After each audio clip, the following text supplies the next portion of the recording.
Sermon 184. Praise of God and His wonderful creatures. Praise be to God, He is such that senses cannot perceive Him, place cannot contain Him, eyes cannot see Him, and veils cannot cover Him. He proves His eternity by the coming into existence of His creation, and also by originating His creation. He proves His existence, and by their mutual similarity, He proves that there is nothing similar to Him. He is true in His promise. He is too high to be unjust to His creatures. He stands by equity among His creation, and practices justice over them in His commands. He provides evidence through the creation of things, of His being from ever, through their marks of incapability of His power, and through their powerlessness against death of His eternity. He is one, but not by counting. He is everlasting without any limit. He is existent without any support. Minds admit of Him, without any activity of the senses. Things which can be seen stand witness to Him, without confronting Him. Imagination cannot encompass Him. He manifests Himself to the imagination, with His help for the imagination, and refuses to be imagined by the imagination. He has made imagination the arbiter in this matter.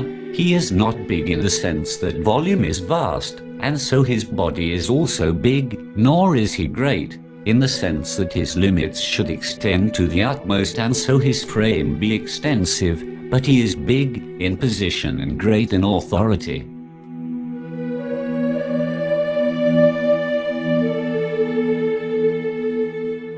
About the Holy Prophet.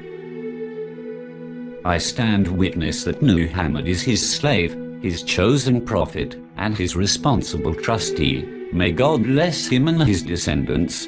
God sent him with undeniable proofs, a clear success, and open paths. So he conveyed the message, declaring the truth with it. He led the people on the correct highway, established signs of guidance, and minarets of light, and made Islam's ropes strong and its knots firm. A part of the same sermon about the creation of animal species. Had they pondered over the greatness of His power and the vastness of His bounty, they would have returned to the right path and feared the punishment of the fire. But hearts are sick and eyes are impure. Do they not see the small things He has created, how He strengthened their system, and opened for them hearing and sight, and made for them bones and skins? Look at the ant, with its small body and delicate form. It can hardly be seen in the corner of the eye, nor by the perception of the imagination, how it moves on the earth, and leaps at its livelihood. It carries the grain to its hole, and deposits it in its place of stay. It collects during the summer for its winter, and during strength for the period of its weakness. Its livelihood is guaranteed, and it is fed according to fitness. God, the kind, does not forget it, and God, the giver, does not deprive it, even though it may be in dry stone or fixed rocks. If you have thought about its digestive tracts, in its high and low parts, the carapace of its belly, and its size, and its ears in its head, you would be amazed at its creation, and you would feel difficulty in describing it. Exalted is He who made it stand on its legs, and erected it on its pillars of limbs. No other originator took part with Him in its origination, and no one having power assisted Him in its creation. If you tread on the paths of your imagination and reach its extremity, it will not lead you anywhere, except that the originator of the ant is the same as He who is the originator of the date palm, because everything has the same delicacy and detail, and every living being has little difference. The creation of the universe.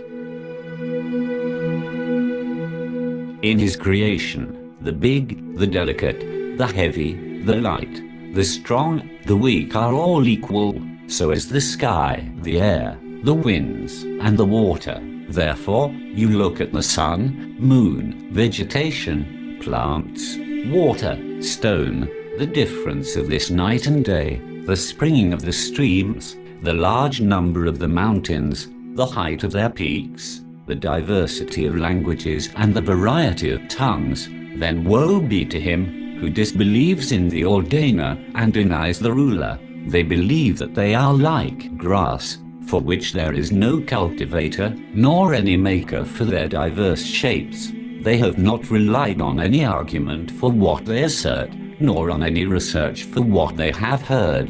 Can there be any construction without a constructor, or any offense without an offender? The wonderful creation of the locust.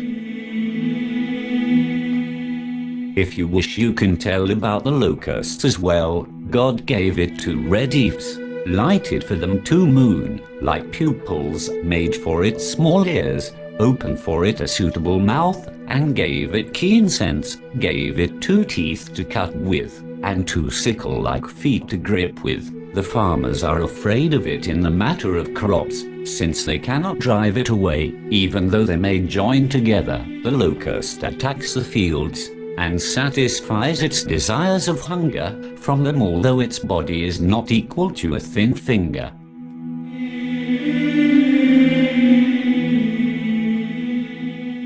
About the glory of God. Glorified is God, before whom everyone in the skies or the earth bows in prostration, willingly or unwillingly, submits to him by placing his cheeks and face in the dust, drops before him in obedience peacefully and humbly, and hands over to him full control in fear and apprehension. The birds are bound by his commands. He knows the number of their feathers and their breaths. He has made their feet to stand on water and on land. He has ordained their livelihoods. He knows their species. This is the crow, this is the eagle, this is the pigeon, and this is the ostrich. He called out every bird with its name while creating it, and provided it with its livelihood. He created heavy clouds, and produced from them a heavy rain, and spread it on various lands. He drenched the earth after its dryness, and grew vegetation from it after its barrenness.